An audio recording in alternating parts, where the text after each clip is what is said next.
જય જય ગરવી ગુજરાત દોસ્તો, આપણે ભણી રહ્યા છીએ ગુજરાતી શબ્દ ભંડોળ અને એ પણ ગુજરાત સરકારના સોર્સિસમાંથી, બરાબર. અને આપણે ખાસ કહેવતોનો આજે 30મો લેક્ચર, કહેવતોનો આજે લેક્ચર અને ઓવરઓલ આપણે જોઈએ તો 30મો લેક્ચર છે. તો આ આપણો કહેવતોનો છેલ્લો લેક્ચર રહેશે કે એમાં આપણે અત્યારે 1300થી પણ વધુ કહેવતો, આ લેક્ચર પૂરો થાય એટલે આપણે 1300થી પણ વધુ કહેવતોનો અભ્યાસ કર્યો અને સરકારી પુસ્તકોમાંથી. તો તમને ખૂબ મદદરૂપ થવાનું છે, બરાબર. તો અન્ય લોકો સુધી પણ એને પહોંચાડી દો. આખું પ્લે લિસ્ટ છે, તમને આ લેક્ચરના ડિસ્ક્રિપ્શન બોક્સમાં મળી જશે.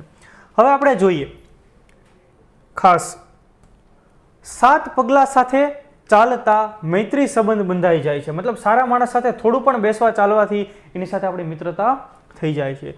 7 સાંધે ત્યાં 13 તૂટે, એટલે કે ઉપજ કરતા ખર્ચ વધી જવું. 7 સાંધે ત્યાં 13 તૂટે. 7માં શુરું ને 5માં પૂરું, એટલે ગમે તેમ ગબડે એવું. સાપ કાચળી બદલે પણ વળ ન મૂકે, એટલે કે પ્રાણને પ્રકૃતિ જતી નથી. રસ્સી જલ ગઈ પર બલ નહીં ગયા, બરાબર. રસ્સી બળી ગઈ આખી, પણ એનો અહંકાર, એનો અભિમાન એ ક્યારેય અટકતું નથી, ક્યારેય ઓછું થતું નથી. સાપ કાઢતા ઘો પેઠી, એક મુશ્કેલી દૂર કરતા બીજી મુશ્કેલી બેઠી. કોને આવું થાય? તો કે જેઠાલાલને સામાન્ય રીતે આવું થાય, બરાબર. માઇન્ડ એ સુંદરથી બચે ને ત્યાં કંઈક સુંદર નવું પંપડું લઈ આવે. એટલે કે સાપ કાઢતા ગો પેઠી, એક મુશ્કેલી દૂર કરતા 12 હાંધે ત્યાં 13 તૂટે, એની જેવી વાત થઈ. સાપ ગયા અને લીસોટા રહે, એટલે કે કાર્ય પૂરું થઈ ગયા પછી પણ તેના સંસ્કાર ચાલુ રહે. સચિન રમેશ તેંડુલકર કે જેને આપણે વિશ્વ ક્રિકેટના ભગવાન કહીએ છીએ, આજે રિટાયર્ડ છે, છતાં પણ એની જે લેગસી છે, એનો જે વારસો છે એ દુનિયાઈ ક્રિકેટને આજની તારીખે પણ મળે છે, બરાબર. એટલે કીધું કે કાર્ય પૂરું થઈ જાય એ પછી પણ એના સંસ્કાર ચાલુ રહે.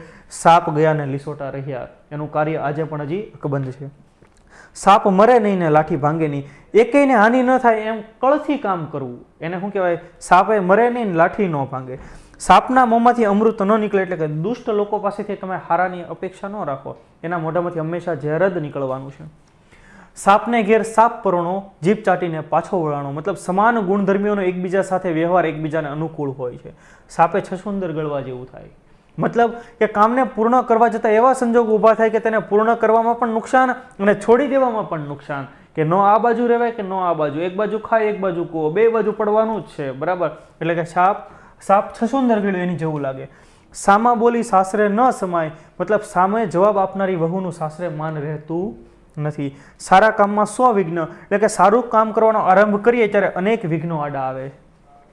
સારામાં સહુનો ભાગ, એટલે કે સુખમાં સૌ ભાગ પડાવે, પણ તમને જ્યારે દુઃખ પડે, જ્યારે તમારો કપરો સમય હોય ત્યારે કોઈ દિવસ સપોર્ટ કે સહકાર આપે નહીં. સારો હોય તો માટી, નીતર કચરાની પાટી. પતિ સારો હોય તો જ સ્ત્રીને સુખ મળે, નહીંતર આખું જીવન એનું બરબાદ થઈ જાય છે. સાસરે સમાય નહીં ને પિયરે માય નહીં, ક્યાંય અનુકૂળ થઈને ન રહે તેવા સ્વભાવની સ્ત્રી, બરાબર. સાસરે સમાય નહીં ને પિયરે માય નહીં. સાસુ કોઈની સાકર નહીં ને માં કોઈની ડાકણ નહીં, મતલબ સાસુએ વહુ સાથે મીઠાશભર્યો વ્યવહાર રાખવો અને સાસુએ વહુને માતા જેવો પ્રેમ આપવો.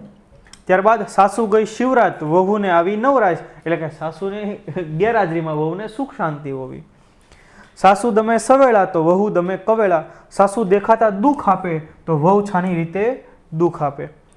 સાહેબ એટલે કે ખુદા મહેરબાન તો ગધા બી પહેલવાન, મતલબ ઈશ્વરની કૃપા હોય તો મૂર્ખ પણ ઉત્તમતા પામી શકે, મૂર્ખ પણ આગળ વધી શકે.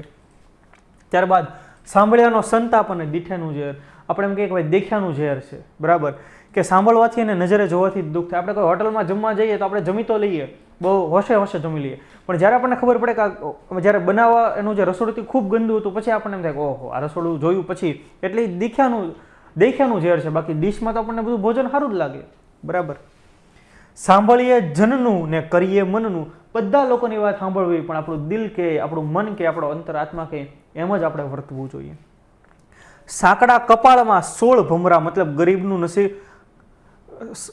સાંકડા કપાળમાં 16 ભમરા, મતલબ ગરીબનું નસીબ હંમેશા ગરીબ. સાંભેલું બજાવો તો હું જાણું કે તું શાણો છે, બરાબર. સાંભેલું બજાવે તો હું જાણું કે તું શાણો, એટલે કલાની કદર ન કરવી. સિંહ પાંજરે પડ્યો ગરીબ, મતલબ વ્યવસ્થા શક્તિશાળી માટે પણ દુઃખદાયક રહેતું હોય છે. સિંહ મરે પણ ઘાસ ન ખાય, બરાબર. મતલબ ટેકીલો માણસ પોતાની ટેક કે પોતાનો સ્વભાવ ક્યારેય છોડતા નથી, બરાબર. અને એવું હોવું જોઈએ જીવનની અંદર, બરાબર, કે ફરે નદીના નીર પણ શુરા બોલ્યા ન ફરે, કે મોઢામાંથી વચન નીકળ્યા, મોઢામાંથી એકવાર શબ્દો નીકળ્યા, એ શબ્દ એટલે શબ્દવેદી બાણ, કે ક્યારેય પાછા ફરે નહીં. તો એવી તો ટેક હોવી જ જોઈએ જીવનમાં, બરાબર. સીધી ભાઈનો ડાબો કાન, કામ કરવાની સહેલી રીત, પડતી મૂકી અઘરી રીત લેવી. સહેલાની બદલે અઘરું કંઈક ઉપાડી લેવું હાથમાં. સીધી ભાઈનો છોકરો સૌથી રૂપાળો, પ્રેમ અને વાત્સલ્યના લીધે પોતાના સંતાન રૂપાળા લાગે. સીધી ભાઈ 100 મણ સાબુ, ચોળે તો પણ કાળા ને કાળા. મતલબ જે જેવું હોય તેવું ને તેવું. તમે 100 મણ સાબુ ઈ ચોળી નાખો, ગમે એવું મોઢું ધોઈ નાખો, ગમે એવું ફેર એન્ડ લવલી લગાવી લો, તો મોઢામાં ફેર પડે નહીં. સુખ સાંભળે સોની ને દુઃખે સાંભળે, સુખે સાંભળે સોની ને દુઃખે સાંભળે રામ. સુખ કે વૈભવને ભોગવતા પ્રભુનું સ્મરણ થતું નથી. દુઃખ પડે તો ઈશ્વર તરફ આપણે આકર્ષાય, તો વૈરાગ્ય આવે. સુથારની સોળમાં ને લુહારની કોઢમાં બેસવું નહીં. સુથાર અને લુહાર પાસે બેસવાથી ઓજાર વાગવાનો ભય રહે છે. સુથારનું મન બાવળીએ, મતલબ સ્વાર્થભરી નજર હોવી. સુપાત્રે દાન, કુપાત્રે દાન, મતલબ દાન પાત્ર જોઈને અપાય. બરાબર, દાન નહીં, કોઈ પણ વસ્તુ પાત્ર જોઈને અપાય. કે જે વ્યક્તિને તમે મદદ કરો, કોઈ વ્યક્તિને તમે કંઈ આપવા માંગતા હોય, એનામાં લાયકાત હોવી જોઈએ તો જ એને અપાય, અધરવાઇઝ અપાય નહીં. સૂજ વિનાની સાસરે ગઈ, ખાહડા ખાઈ પાછી ફરી, એટલે કે ખાસડા ખાઈ પાછી ફરી. મૂર્ખ અજ્ઞાની માણસની અવદશા જ થતી હોય છે. ત્યાર પછી સુડી વચ્ચે સોપારી, એટલે કે ધર્મ સંકટ આવું, કઈ ખબર ન પડે કે કઈ બાજુ બોલવું. સૂતરનો તાંતણો નથી કે તોડી નાખીએ, મતલબ અતૂટ પ્રેમ સંબંધ હોવો. કાંઈ સૂતરનો તાંતણો નથી કે આમ કરીને તોડી નાખીએ. સૂતા જેવું સુખ નહીં ને મુઆ જેવું દુઃખ નહીં. ઊંઘ્યા કે મર્યા પછી કશી ઉપાધિ રહેતી નથી. ઘણા એમ કે ભાઈ સુબહ 5 બજે ઉઠને કા મજા દેખો. ત્યારે જેઠાલાલ શું કે તું 9 બજે ઉઠ કે દેખ, તું દેખ કિતના મજા આતા હે સોને મેં. ખ્યાલ આવે છે, એટલે ઊંઘા જેવું સુખ નથી એમ. બરાબર.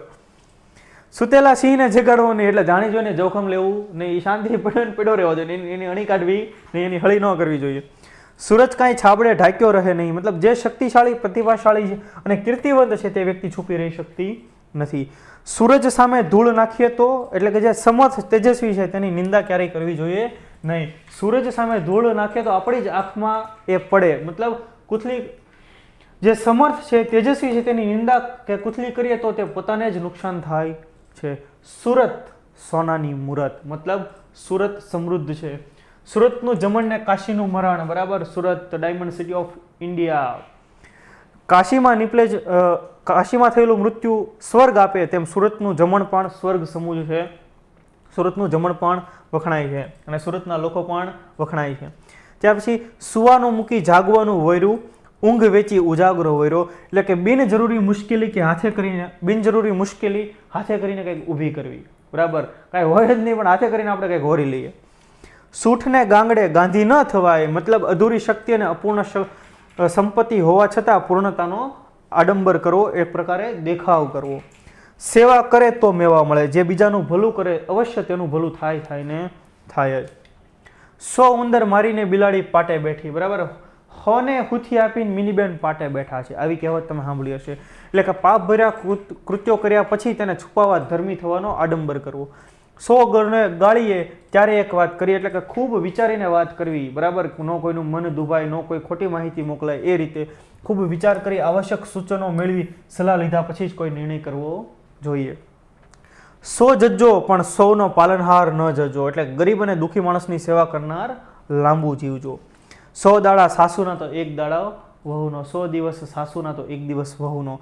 ત્રાસ અને સિતમનો બદલો લેવાની તક એક વખત મળે છે.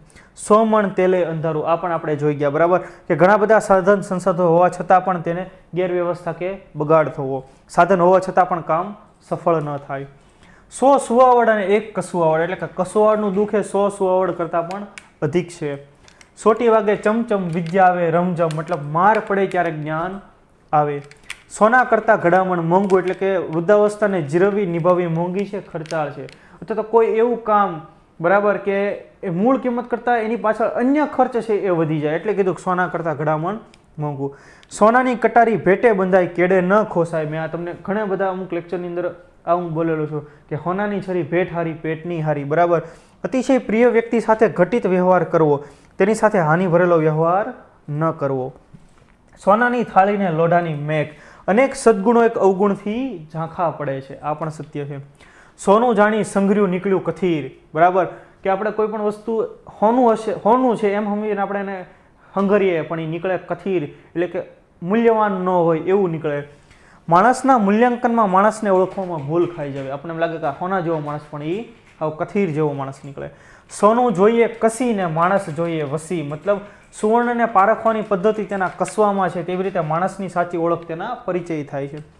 સોનું દેખી મુનિવર મળે, સોનું દેખી મુનિવર ચડે, મતલબ માયાથી મહાપુરુષોના મનમાં પણ વિચલિતતા આવે છે, ચલિતતા આવે છે. 100માં 99ની ભૂલ, મતલબ હિસાબમાં ગોટાળો.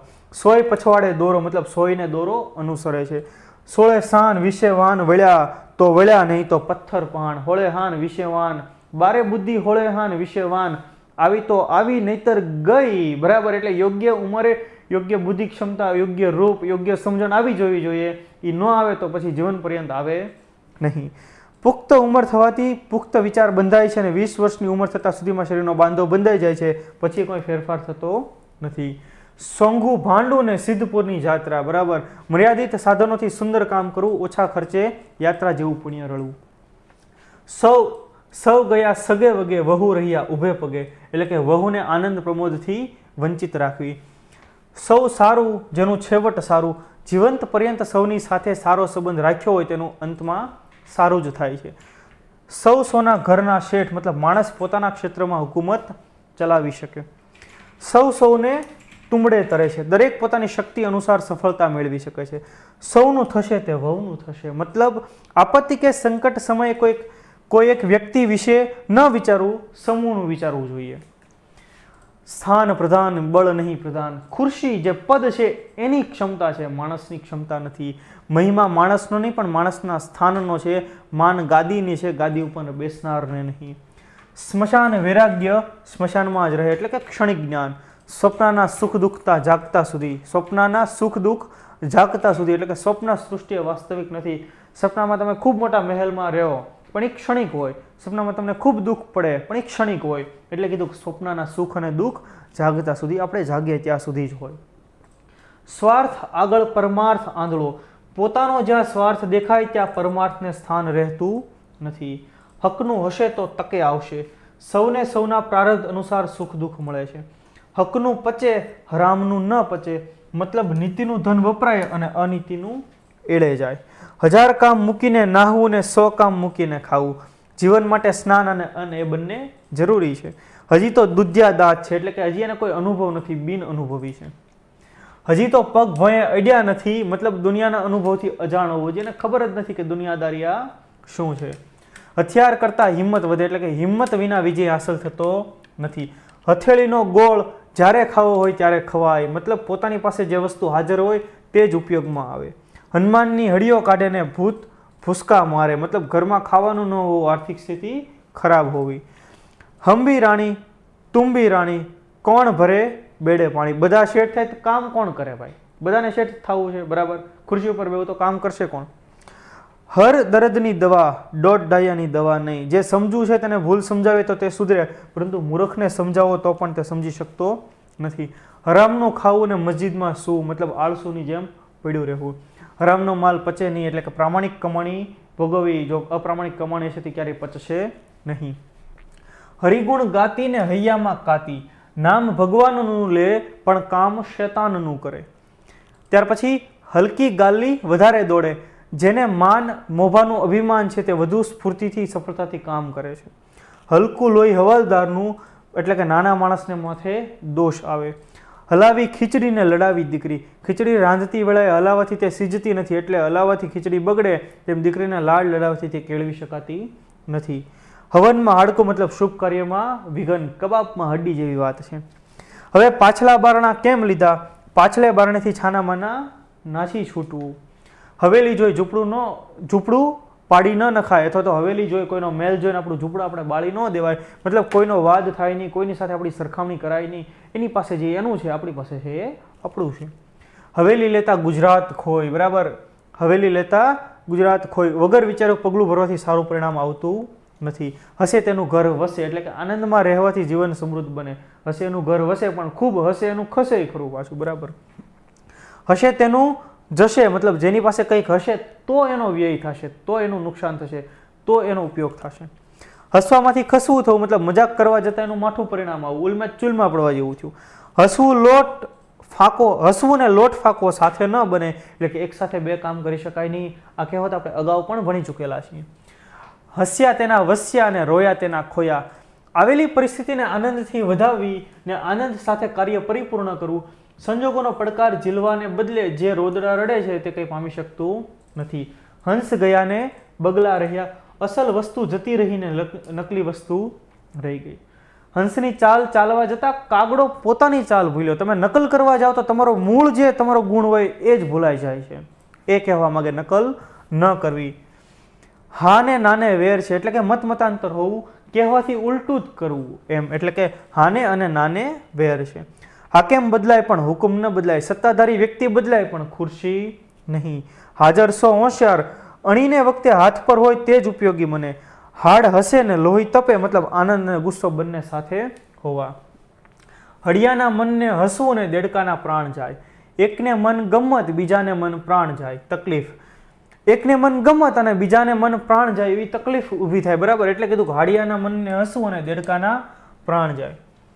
હાથ ચાંપીએ કંઈ પેટ ન ભરાય, મતલબ કોઈ વસ્તુ માટે વ્યર્થ વલખા મારવાથી તે પ્રાપ્ત થતી નથી, એટલે કે હાથ ચાંપીએ કંઈ પેટ ભરાતું નથી. ત્યાર પછી હાથ ભરે પણ તસુ ન ફાળે, એટલે કે નિરર્થક દેખાવ કર્યા કરવું. હાથના કર્યા હૈયે વાગે, એટલે કે પોતાની ભૂલો પોતે જ ભોગવવું. પોતાની ભૂલનો પોતે જ ભોગ બનવું અને થવાનું એને એ પોતે જ ભોગવવું પડશે. હૈયું બાળવા કરતાં હાથ બાળવા સારા. આ કહેવત પણ મેં તમને અગાઉના લેક્ચરમાં કીધેલી છે, બરાબર. કે હૈયું બાળવું એટલે કે મન દુભાવવું. તમે કોઈને કામ કહો, તમારે એની ઉપર અપેક્ષા હોય, એની પાસે અપેક્ષા કે મારું કામ કરી નાખશે, એની ન કરે એટલે તમને આપણને મનમાં દુઃખનો ભાવ આવે. એની કરતાં એ કામ આપણે હાથે જ કરી નાખ્યું હોય તો, એટલે કીધું કે પસ્તાવા કરતાં કોઈ પણ કામ જાતે કરી લેવું સારું. હૈયા બાળવા કરતાં હાથ બાળવા સારા. ત્યાર પછી હોઠ સાજા તો ઉત્તર જાજા. વાણી શક્તિ હોય તો ગમે ત્યારે તેનો ઉપાય કરી શકાય છે. તો દોસ્તો આ આપણે ખાસ કહેવતોનો લેક્ચર હતો. આપણી પરીક્ષાની દ્રષ્ટિએ ખૂબ ઇમ્પોર્ટન્ટ કહેવતો અને સરકારી સોર્સમાંથી લીધેલી કહેવતો આપણે અહીંયા જોઈ રહ્યા હતા, અને એનો અંતિમ લેક્ચર ખૂબ મહત્વનો લેક્ચર. તો બીજા અન્ય લેક્ચરો સાથે પણ આપણે પાછા ભેગા થશું. જો તમારે સીસીનો કોર્સ ભણવો હોય જેની કિંમત માત્ર 500 રૂપિયા છે, તમારે કોન્સ્ટેબલનો કોર્સ ભણવો હોય તો એ પણ તમને માય ક્લાસ એપ્લિકેશન ઉપર મળી રહેશે. અન્ય બીજા ઘણા બધા કોર્સીસ પણ આપણી એપ્લિકેશનમાં તમને મળી રહેશે. તો આજે જ ડાઉનલોડ કરો world box my class app. તો ફરી પાછા આપણે મળીએ, ત્યાં સુધી જય જય ગરવી ગુજરાત.